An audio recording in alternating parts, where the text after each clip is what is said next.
Quero falar hoje a respeito do devocional diário. Essa será, na verdade, a primeira de uma série de aulas sobre as práticas espirituais. É importante entender que a palavra de Deus define não apenas o nosso credo, mas a definição do credo afeta também as nossas práticas. E as práticas espirituais são parte daquilo que encontramos na doutrina bíblica, e nós não apenas devemos praticá-las, mas é importante que entendamos o que elas são, até para que possamos saber como exatamente fazê-las. Mas antes de falar sobre essas práticas, nós vamos abordar aqui o assunto da adoração, da oração, né, da leitura bíblica, do jejum. Antes de entrar nelas, eu quero começar por essa aula dando um tom. Essas práticas são práticas diárias, ou seja, não deveriam ser práticas esporádicas, ocasionais, né, apenas no momento de necessidade, mas o que eu quero te mostrar biblicamente é que há fundamento óbvio, claro, explícito na nossa doutrina para que o relacionamento com Deus seja estabelecido numa base diária. Então vamos lá, eu quero começar com uma declaração de Paulo, quando ele escreve em 2ª carta aos Coríntios, no capítulo 4, no verso 16, e diz: por isso, não desanimamos. Pelo contrário, mesmo que o nosso ser exterior se desgaste, o nosso ser interior se renova dia a dia. Estou lendo na Nova Almeida Atualizada, né? Mas versões como Almeida Atualizada usa a expressão, em vez de ser interior, o homem exterior e o homem interior. Mas Paulo está dizendo que o corpo, que é o homem ou ser exterior, se corrompe dia após dia. Nós estamos vivendo um processo de envelhecimento, de deterioração. Mas ele diz que o interior, contudo, ele se renova. Então existe uma renovação para o homem interior que é espiritual. Mas ele diz que ele se renova de dia em dia, né? Ou, como lemos a outra versão, dia a dia, ou seja, há uma renovação diária. Então, Deus nos permite vivemos essa renovação diária.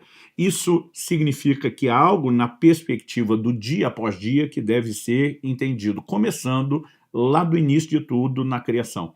Em Gênesis, no capítulo 3, no verso 8, nós lemos que Deus visitava Adão e Eva, o primeiro casal, diariamente no jardim. Basicamente, Deus estabeleceu qual era o padrão de relacionamento que ele queria ter com o homem desde o início. Alguém diz com muita propriedade, se você quer entender o propósito, volte à origem. E quando vemos tudo lá no início, antes da queda, percebemos que Deus queria um relacionamento diário. A palavra de Deus diz que as misericórdias do Senhor se renovam a cada manhã. Qual o propósito de renovar a misericórdia? A misericórdia é oferecida ao ser humano. E manhã após manhã, uma nova cota da misericórdia nos está disponível, porque Deus espera que a gente possa buscá-la dia após dia. Quando olhamos para o maná, e há uma figura espiritual por trás do maná. O maná era o alimento que o povo precisava para o seu sustento natural e a sobrevivência no deserto. Mas em Deuteronômio, no capítulo 8, no verso 3, a Bíblia nos mostra que uma das razões pelas quais Deus concedeu o maná foi levar o seu povo a entender que nem só de pão vive o homem, mas de tudo o que procede da boca de Deus. O Senhor Jesus faria uma aplicação em Mateus, no capítulo 4, a respeito desse texto de Deuteronômio 8:3, que fala sobre o maná, dizendo: nem só de pão viverá o homem, mas de toda a palavra que sai da boca de Deus. Então nós precisamos entender que o maná figura a palavra de Deus. E qual era a forma como Deus, né, determinou o envio do maná? Era diário. Em Êxodo, no capítulo 16, nós lemos no verso 4, e depois dos versos 19 a 21 o seguinte: então o Senhor disse a Moisés: eis que farei chover do céu pão para vocês, e o povo sairá e recolherá diariamente a porção para cada dia. Não só recolheriam diariamente, mas a porção que pegariam deveria ser apenas para aquele dia. Dos versos 19 a 21 nós lemos: então Moisés disse: ninguém deixe nada para a manhã seguinte. Eles, porém, não deram ouvidos a Moisés. E alguns deixaram do maná para a manhã seguinte, mas deu bichos e cheirava mal.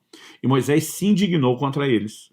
Colhiam-no, pois, manhã após manhã, cada um quanto conseguia comer, porque vindo o calor do sol, o maná se derretia. Então a figura que nós temos é que Deus não apenas o enviava dia após dia, mas ele queria que colhessem apenas a porção do dia.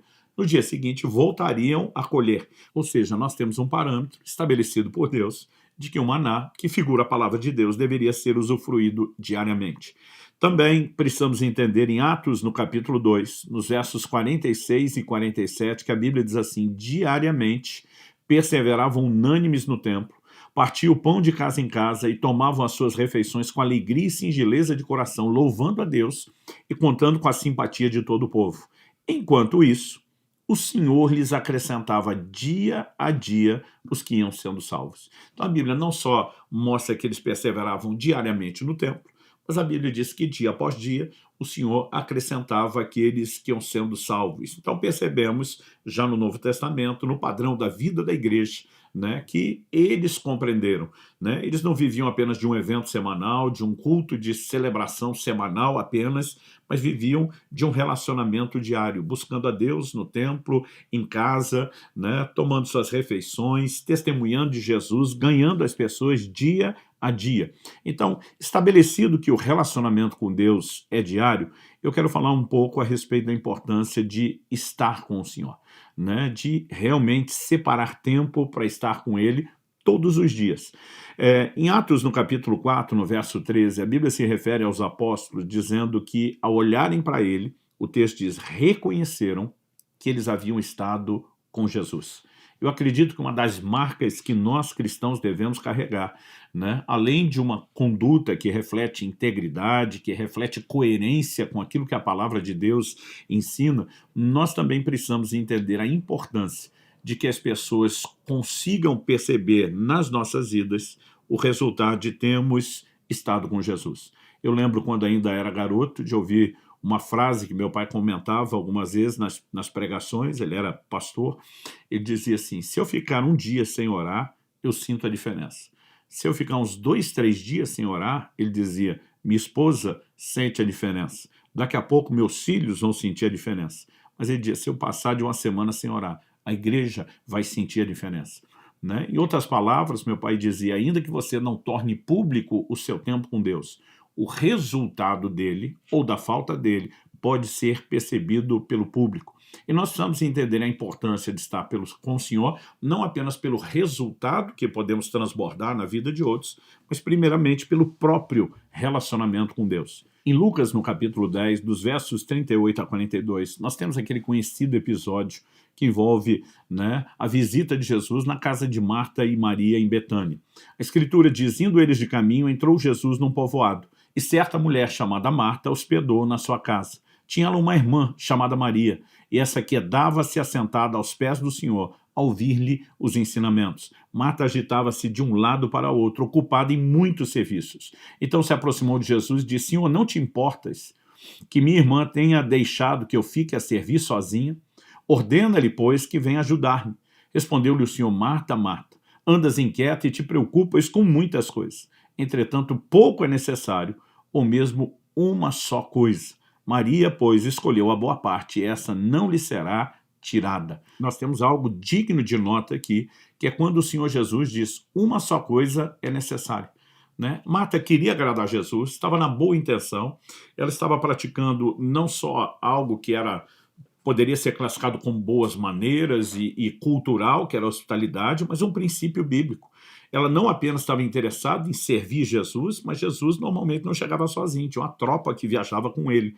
Né? Imagino que preparar comida para aquele grupo todo era trabalhoso. E ela perde parte da mão de obra, talvez 50% da mão de obra, que era sua irmã, que em vez de estar ajudando na cozinha, né, e nas questões da casa, ela estava lá sentada aos pés do Senhor Jesus.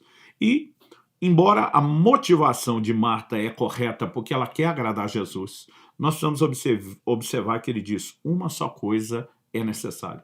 Em outras palavras, no final das contas, no frigir dos ovos, como diziam os antigos, uma coisa realmente conta. Que coisa é essa? Quando o Senhor Jesus diz, Maria escolheu a boa parte, significa que estar aos pés do Senhor é aquilo que realmente conta e importa. Qual a razão da nossa existência? Para que fomos criados? Em Atos, no capítulo 17, o apóstolo Paulo estava pregando em Atenas, falando a um povo sedento de respostas, o palco da filosofia do mundo dos seus dias, talvez nenhum outro lugar no mundo, né, houvesse tanta gente por metro quadrado com os mesmos questionamentos básicos, quem eu sou, de onde eu vim, para onde eu vou, e para esse povo sedento de resposta. o apóstolo Paulo diz que de um só homem, versos 26 e 27 de Atos 17, de um só homem, Deus fez todas as raças e tribos dos homens. E aí entra o indicativo de propósito da criação, para que o buscassem. Ou seja, a Bíblia mostra que eu e você fomos criados para buscar a Deus. Então não existe nada mais importante no cumprimento do nosso propósito do que buscar a Deus, do que estar com o Senhor. Mas muitas vezes nós criamos uma mentalidade de não tenho tempo para estar com o Senhor, porque preciso fazer outras coisas. E nos dedicamos a outras coisas que não são tão importantes quanto cumprir o propósito, que é estar com o Senhor. Quando Jesus diz, né, para Marta, Maria escolheu a boa parte e essa não lhe será tirada, Jesus está dizendo de jeito nenhum que você vai usar a minha influência para tentar tirá-la daqui. Ela fez a escolha certa. Né? Muitas vezes nós não paramos para pensar nisso, mas Eclesiastes capítulo 10 diz nos versos 9 e 10, quem arranca pedras será ferido por elas e o que racha a lenha se expõe ao perigo. Observe que ele fala de rachar a lenha. Logo depois ele diz, se o machado está embotado e ninguém o afia, é preciso redobrar a força, mas com sabedoria se obtém êxito. Outra tradução diz, a sabedoria é proveitosa para dar prosperidade. Do que a Bíblia está falando? O camarada vai rachar a lenha, está com o machado na mão, que é o instrumento, mas o machado está embotado, o ferro não está afiado, não tem corte. Então, ele vai botar muito mais força, ele vai gastar energia com isso, ele vai gastar mais tempo do que gastaria se o machado tivesse afiado. Agora, imagina alguém abordando esse lenhador, dizendo aí, por que você não para afiar o machado? Ele diz, não tenho tempo para isso. A gente olharia e diria muito estúpido da parte da pessoa dizer que não tem tempo para algo, mas o não ter tempo para afiar o machado faz com que ele perca muito mais tempo. Eu vejo desde pastores, ministros, líderes, né, que não estão gastando tempo com o Senhor. E às vezes alegam, não tenho tempo para isso. Anos atrás, eu lembro ter lido, logo no início do meu ministério, um livro cujo título era Ocupado Demais para Deixar de Orar.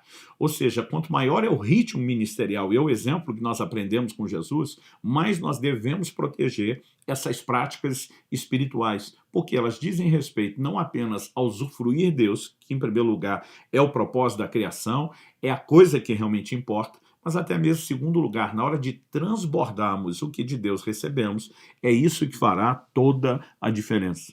Em Jeremias, no capítulo 2, no verso 13, nós vemos a seguinte declaração de Deus, porque o meu povo cometeu 2 males. Número 1, abandonaram a mim, a fonte de água viva. Número 2, cavaram cisternas rachadas, outras traduções de cisternas rotas, que não retêm as águas. Né? Deus está dizendo, meu povo cometeu 2 males. Primeiro, me abandonaram, eu que sou a fonte de água viva. Né? Quando não vamos ao Senhor, estamos abandonando a fonte de água viva. Mas por que abandonar a fonte? A Bíblia diz, fizeram para si cisternas. As cisternas eram o lugar onde eles depositavam, guardavam, armazenavam água de chuva, né? E de outras formas. Para quê? Para que não precisassem ter que se locomover em direção à fonte e buscar água. Hoje nós temos água encanada, né? Todo o conforto nem nos permite imaginar o trabalho que era carregar água. Mas até pouco tempo, estamos falando de 1,5 século atrás, em muitos lugares do Brasil, a realidade era da pessoa carregando a lata d'água na cabeça. Né? Ela fazia força, ela tinha longas caminhadas, carregava peso, era custoso. Agora, se a cisterna está cheia e a gente não precisa ir buscar água todo dia, é mais confortável. Mas Deus está dizendo, eles me trocaram a mim o manancial e tentaram armazenar água para não ter que vir a mim buscar. Só que Deus diz, é impossível você armazenar as águas da minha presença. Há algo a respeito desse relacionamento diário com Deus, que não adianta eu e você, a semelhança do que os israelitas fizeram com o maná, né? Tentar trabalhar com estoque. Né? Eu brinco que às vezes o crente tenta dar uma de camelo, vamos encher o tanque, enfrentar 40 dias no deserto com aquilo, e não é essa a dinâmica do relacionamento com Deus. Nós já mostramos que o relacionamento com Deus tem uma base diária. E, além de entendermos a base diária do relacionamento com Deus, qual o momento do dia que deveríamos buscar a Deus, ou seja, ter o nosso momento devocional. Né? Eu não quero estabelecer aqui uma regra que é inflexível. Né? Há pessoas, por exemplo, são aquelas pessoas matinais, já acordam de manhã cheio de energia, disposição, mas quando, né, vai entardecendo o final do dia, elas já estão acabadas e não rende para muita coisa. Há aqueles que de manhã demoram para pegar, eu brinco que parece que é o carro que vai pegar no tranco, né, que dá trabalho com a ignição, mas no final do dia são as pessoas que estão ali acesas, ligadas, acordadas, né? Então tem pessoas que preferem fazer o devocional no final do dia por ser um momento que elas dizem, olha, mentalmente me rende mais.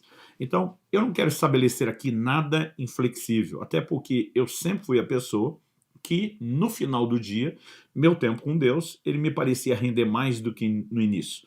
Mas há algo que eu quero estabelecer como sugestão e que ao longo do tempo eu tenho tentado mudar e ajustar na minha própria vida, que diz respeito ao princípio das primícias do dia. Então vamos lá, em Romanos, no capítulo 11, no verso 16, a Bíblia diz assim, se forem santas as primícias da massa, igualmente será santa a sua totalidade.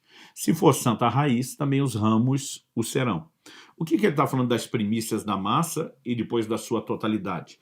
Né? A celebração da festa das primícias, né, ou da colheita, da consagração das primícias, ela tinha duas etapas. Em primeiro lugar, a pessoa entrava na colheita, abraçava ali um feixe com o braço, com o outro cortava com a foice, ela parava, interrompia o processo, ia apresentar aquilo em oferta e movimento ao Senhor, né, através do sacerdote. Depois, ela contava um período determinado por Deus e haveria uma nova oferta a ser feita ao Senhor. Dessa vez, ela faria uma oferta de cereais, é por isso que a Bíblia usa a expressão a massa, ou pão das primícias, e ela seria trazida já com o fruto daquilo que também foi colhido, mas ainda não estava sendo consumido. Então Deus está dizendo, se você santifica a primeira parte de algo, as primícias, aquilo do qual ela foi tirado, o restante que vem depois, foi santificado junto. A mesma lógica vale para a declaração, se for santa a raiz, também os ramos o serão.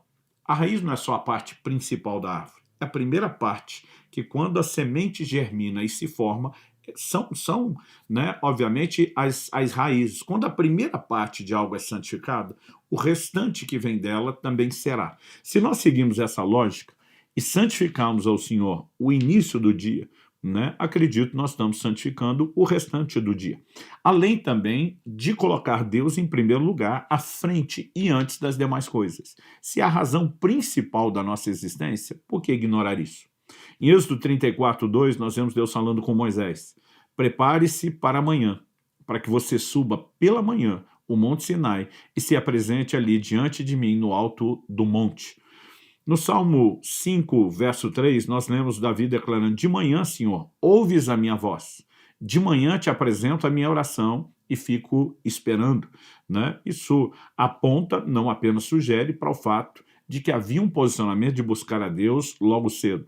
Isaías capítulo 50, verso 4 diz, o Senhor Deus me deu língua de eruditos, para que eu saiba dizer boa palavra ao cansado.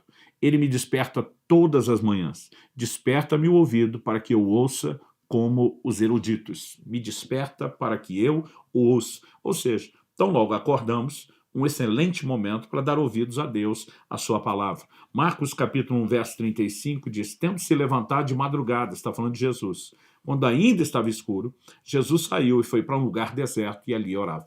É lógico que havia uma dinâmica no mundo antigo, diferente do mundo moderno, que era a própria ausência de eletricidade, de luz artificial. Nós temos as candeias, né, que eram usadas, mas de uma maneira muito limitada em termos, né, daquilo que nós podemos dizer de trazer claridade, a capacidade de atividades. Então, 6 horas da tarde, escurecia, essas pessoas já não tinham muitas atividades, muitas delas às 8 horas estavam dormindo.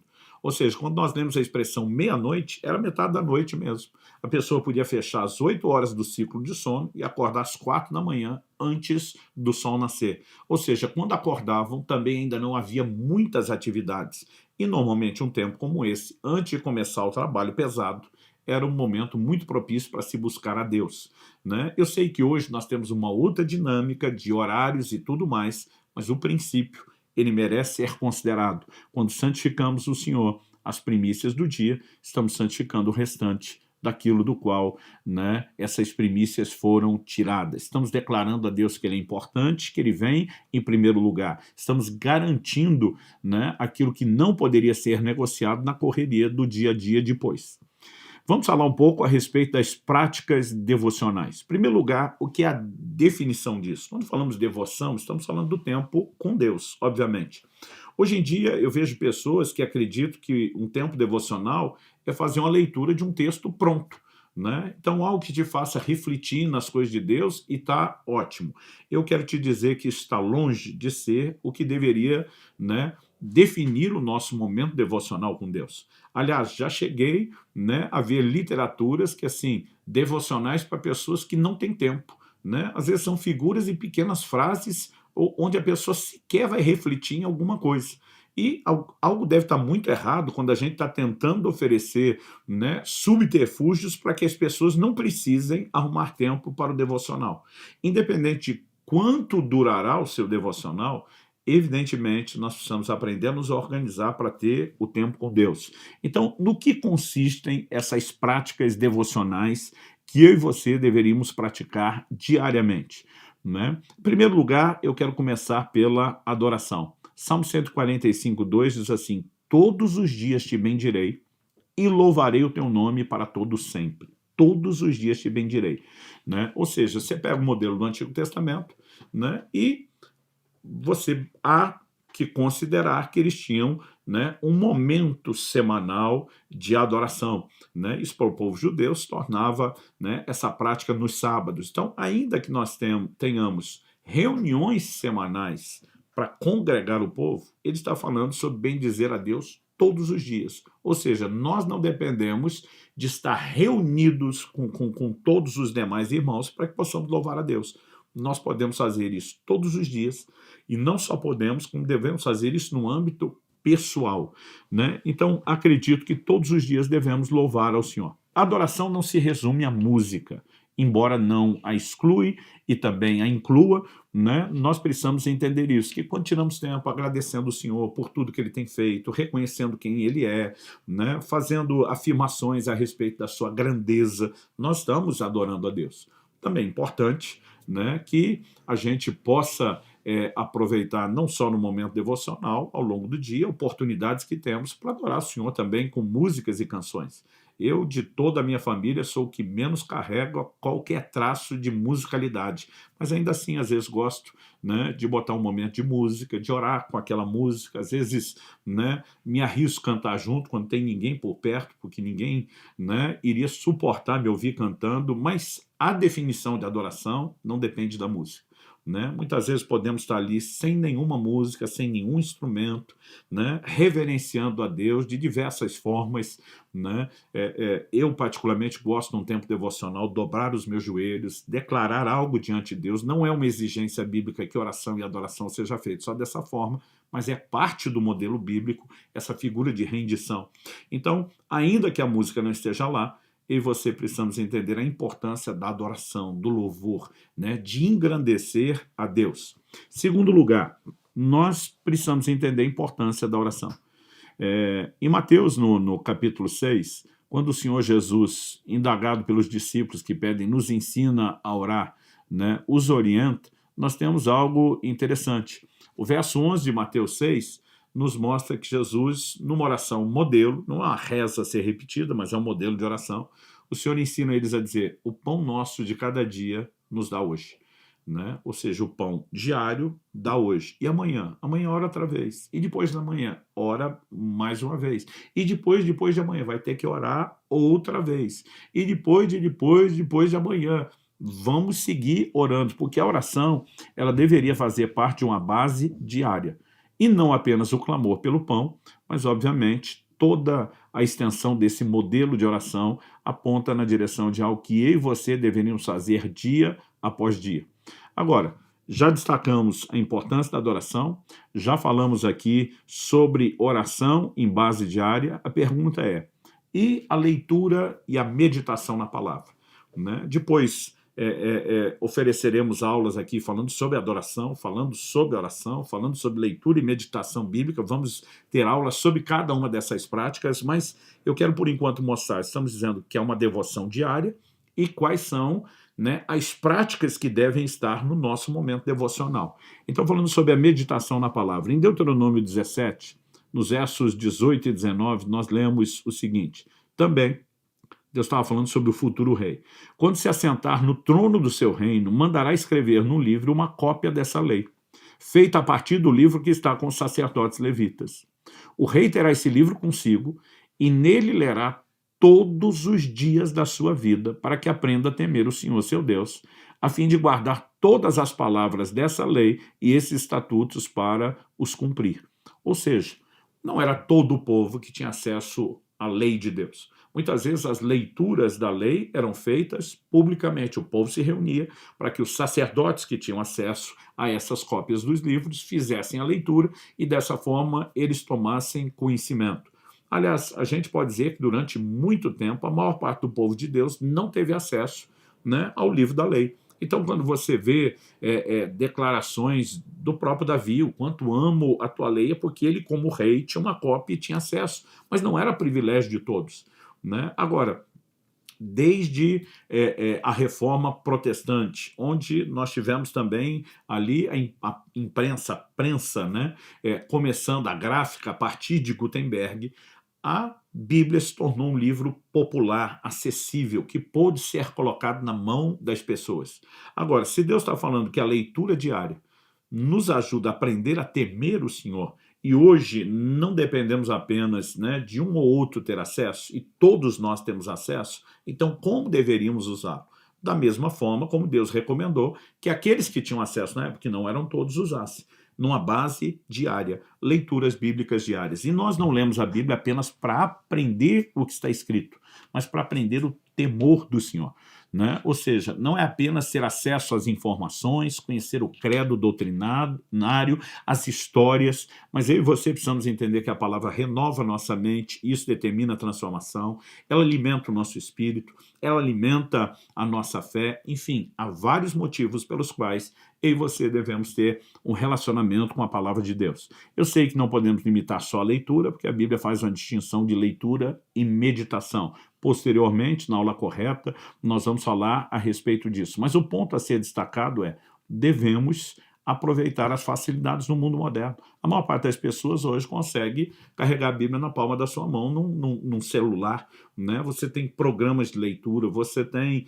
inúmeras facilidades, o tamanho da letra, o tipo de versão que quer, né? Há muitas formas e maneiras de nos organizarmos para que a gente possa ter essa relação com a palavra de Deus, né? A Bíblia tem 1189 capítulos. Eu digo que o mínimo que se espera de um crente deveria ser uma leitura anual, né? E para uma leitura anual, você consegue fazer isso com 3,25, ou seja, 3 capítulos e um quarto de capítulo por dia. Quando meu filho, né, era pequeno, começou a ler a Bíblia, eu dizia para ele: filho, de segunda a sexta, dia de aula, você lê 3 capítulos, sábado, domingo, que não tem aula, você lê 4. Né? Ele começou a ler a Bíblia ainda criança. Aos 6 anos de idade, ele tinha completado a primeira leitura, aos 7 a segunda, né? Aos 8 a terceira. Com 9 anos, ele falou: pai, se eu ler 7 por dia, que vai dar um pouco mais que o dobro, eu leio 2 vezes no ano. Eu falei: né? Ele começou a manter isso diariamente e ler a Bíblia 2 vezes por ano, né? Aos 11 anos de idade, ele já tinha lido a Bíblia 9 vezes. E eu lembro que um dia eu falei para ele: é melhor você parar de contar, porque isso às vezes deixa a pessoa, né, orgulhosa a respeito do assunto, mas o importante é que a gente leia. Então, nós precisamos de leitura e meditação na palavra, né? E uma boa sugestão é entender que Jesus, em Mateus 6, diz: quando você for orar, entra no teu quarto, fecha a tua porta, Mateus 6,6, e fale a sós, ou seja, em secreto com o teu pai. Então, o momento devocional, a gente deveria encontrar lugares especiais, né? Quando Jesus falou do quarto, ele está falando de algo reservado. Isso não significa que o devocional tenha que ser feito só no quarto, mas nós precisamos encontrar lugares reservados, calmos, tranquilos, com privacidade, sem interrupção, onde a gente possa desenvolver essa prática. O que a maioria das pessoas que tem praticado ao longo do tempo dizem é que quando você define um lugar, você cria um senso de identidade, uma espécie de ambiente, né? Isso facilita a rotina, né? No entanto, há momentos que temos que adequar. Eu, nas minhas viagens, né? Há momento que eu leio a Bíblia num hotel, tem hora que eu estou lendo num aeroporto, tem hora que eu estou lendo num voo que começa muito cedo, porque eu não quero deixar isso para depois. Então, nós também podemos fazer adequações, mas deveríamos nos organizar, inclusive de preferência tendo um ambiente, porque isso também se torna de grande utilidade. Então, termino dizendo: momento devocional não é ler uma reflexão num livro. Isso pode até ser um acréscimo, mas nós temos que ter essas práticas de adoração, oração, leitura e meditação na palavra. e elas devem acontecer em base diária, devem ser parte da nossa prioridade. Que Deus nos ajude não só a entender, mas a praticar essas verdades.